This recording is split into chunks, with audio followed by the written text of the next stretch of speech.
All right. So John Heyman of the New York Post wrote last night, the top end of the shortstop market seems to be expanding now with the Yankees and Padres showing interest, bringing to 11 the number of teams possibly in the market for one of the four marquee free agent shortstops. That took me by surprise. I know it's AJ Preller, and he kicks the tires on everyone, and he likes to show interest on everyone, but when John Heyman goes out and says that the Padres are one of these teams showing interest in one of the top four shortstops, that's Trey Turner, that's Xander Bogaerts, that's Carlos Correa, that's Dansby Swanson, when they already have Tatis, who plays short, obviously, signed to a long-term deal. They have Manny signed to a long-term deal. They have Ha-Sung Kim, who was a Gold Glove finalist, signed through this season. They have Jake Cronenworth, who is a back-to-back All-Star at second base. They have Trent Grisham in center field with years of control. They have Juan Soto, who they're trying to extend. It just didn't make a whole lot of sense to me, and I was surprised by it. Like, do I really think the Padres are going to bring in Trey Turner?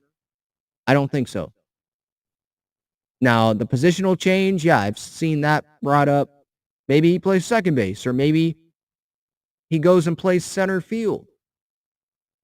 But does Trey Turner want to go play center field for a team? Maybe if they give him the money, right? Money talks. But if you bring Trey Turner in, are you bringing back Juan Soto? Who would you rather have? Would you rather have Juan Soto, one of the greatest hitters that we've ever seen? Or would you rather have Trey Turner? Trey Turner is a very good player. Don't get me wrong. But you didn't trade James Wood, Robert Hassel III, Mackenzie Gore, Yarlin Susana. You didn't trade all those guys for 2.5 years of Juan Soto to let him walk. And the Padres have already said that they're not scared. Peter Seidler has said that he's not scared of the $500 million potential extension value that they'd have to give Soto. And Preller has already talked about him and the Padres. They're going to have conversations with Juan Soto about an extension this offseason. I don't think one gets done this offseason. I don't even know if one gets done while he's with the Padres.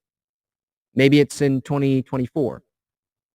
But they're going to have those conversations. It looks like they're going to try their best to extend Juan Soto.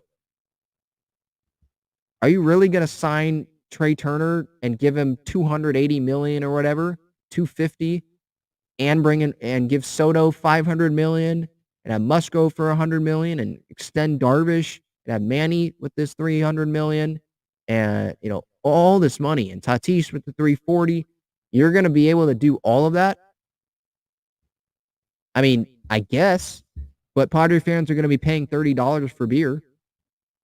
And the Padres, the shortstop position is the one that they don't need to go spend boatloads of money for. Like, they have it. If Kim leaves, right, when is he a free agent? He's a free agent, I think, after this season. I'll double check that. I think it's after this season he is a free agent. So let's say he leaves. You still have Jake Cronenworth at second base. You still have Fernando Tatis Jr. at shortstop. And you have Jackson Merrill in the farm system as a prospect coming up.